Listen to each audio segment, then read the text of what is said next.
Hello, I'm Richard Ridge for BroadwayWorld. Andrew Lloyd Webber's worldwide phenomenon, The Phantom of the Opera, just celebrated its unprecedented 30th anniversary year at the Majestic Theatre. And we'll take you to the theatre for the curtain call, and we caught up with the cast and alumni here at the after party.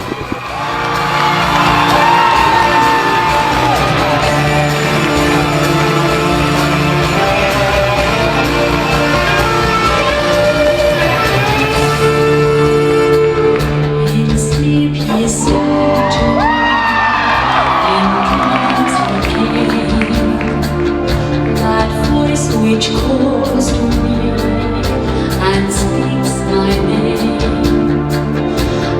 Do I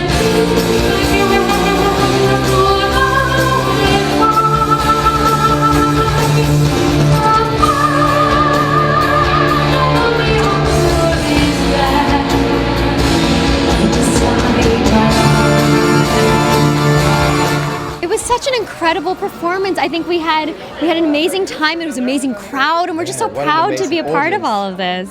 Yeah, it was an amazing audience, Oh, it and really I was. had the best time of my life. Yeah, Absolutely. It was such a highlight. It was just the electric energy. We could feel it, and we fed off each other and the audience, and even now, it was just so exhilarating.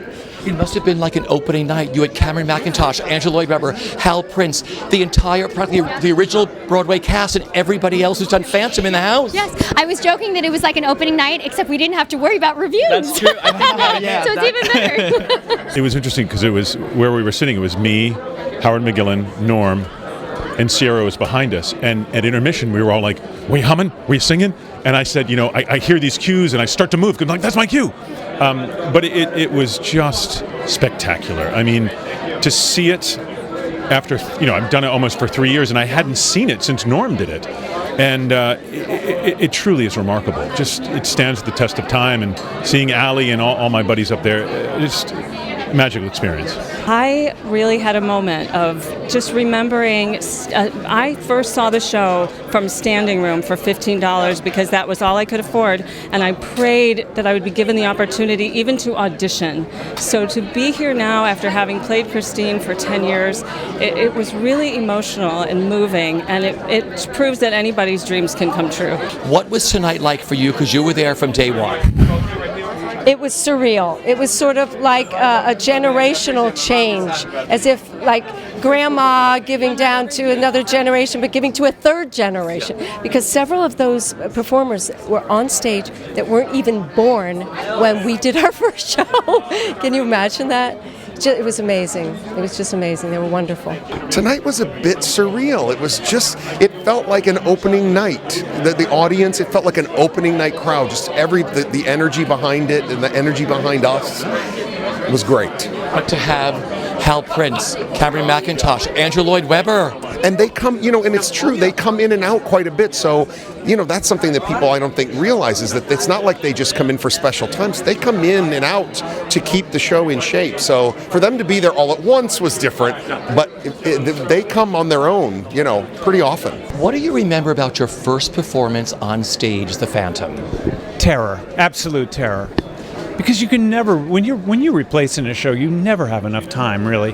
And the show is a moving, living, breathing organism, and you have to jump aboard while it's moving. So the first couple of weeks are just total panic. Where am I supposed to be? How, climbing ladders, falling through trapdoors, all that stuff that you kind of start to get your mojo going, but it takes a while. What do you remember about the first day you went on, that first performance? Do you remember? As Christine, yeah, I went on while I was the understudy still, and I went on with Michael Crawford.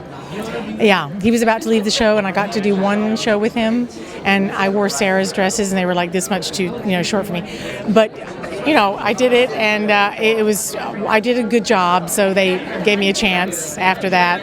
I thought, this is it. This is my chance. I got to be good. I was in the Toronto production for 5 years. I've been in Broadway for almost 5 years, but I've never been in an opening night of Phantom.